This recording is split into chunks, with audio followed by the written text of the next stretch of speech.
Toutefois, je dois clarifier que le gouvernement n'envisage pas de dialogue avec les groupes armés terroristes, sans foi ni loi, qui portent la responsabilité des événements tragiques que vivent nos populations depuis des années.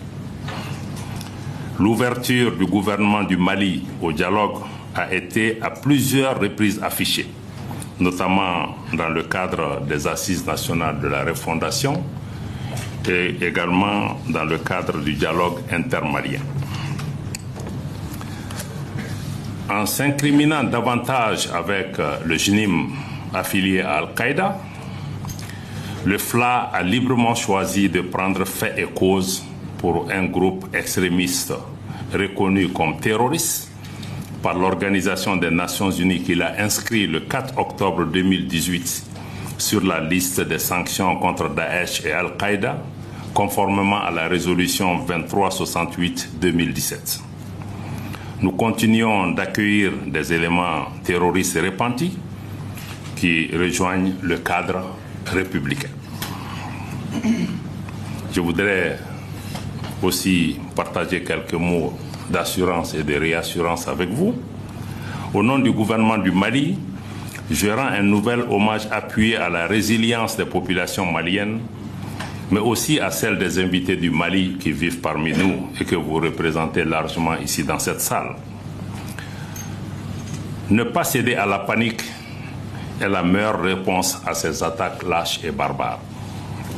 Malgré la tentative de renversement des autorités, les institutions de la République restent fortes et la continuité institutionnelle sécuritaire est maintenue, voire renforcée, avec l'attribution des fonctions de ministre de la Défense au chef de l'État, qui constitutionnellement est le chef suprême des armées. La nomination du général Oumar Diarra, ancien chef d'état-major général des armées, aux côtés du chef de l'État, en qualité de ministre délégué, assure également la continuité institutionnelle. De manière opérationnelle, le nouveau chef d'état-major général des armées qui vient d'être nommé en Conseil des ministres est également un acte de confirmation de cette continuité institutionnelle, mais aussi de la continuité dans nos choix politiques et les réponses à apporter pour préserver la souveraineté du Mali, défendre son intégrité territoriale, quelles que soient les circonstances. Aucun Malien, aucun chef d'État, aucun gouvernement ne cédera une once de notre territoire. Nous défendrons notre pays, nous défendrons notre souveraineté. Une enquête a également été ouverte par le procureur de la République près le tribunal militaire de Bamako le 1er mai 2026 et les investigations menées rigoureusement ont permis d'identifier et d'appréhender des personnes civiles comme militaires liées à la planification, à la coordination et à l'exécution de ces attaques. C'est vous donner l'assurance que force restera à la justice pour faire son travail. Les mesures sont prises pour le renforcement et une adaptation de notre dispositif sécuritaire sur l'ensemble du territoire national. Ces attaques simultanées et odieuses n'ont fait que renforcer la combativité, la détermination et l'unité des Maliens autour de la préservation de nos institutions de la République, mais aussi de la confiance des Maliens en leurs forces armées et de sécurité.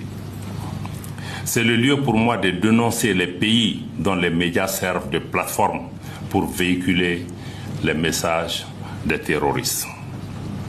Pour ce qui concerne les missions diplomatiques et consulaires et les représentations d'organisations internationales, des effectifs supplémentaires de police ont été déployés.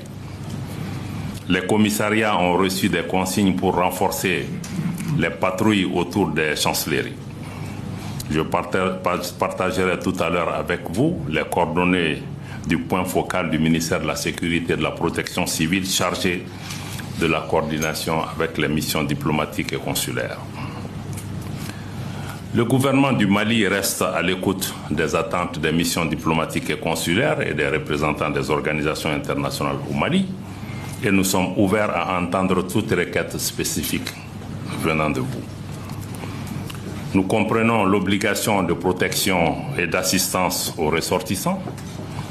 Le gouvernement a exactement les mêmes obligations vis-à-vis des populations maliennes comme des invités du Mali que vous représentez.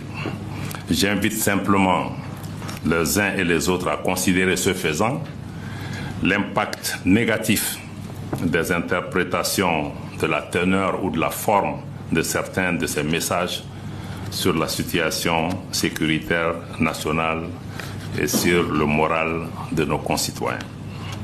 En ce qui concerne notre desserte par les compagnies aériennes, je peux vous confirmer que les mesures de sécurisation renforcées de l'aéroport international président Modibo Keïta ont été prises et se poursuivent.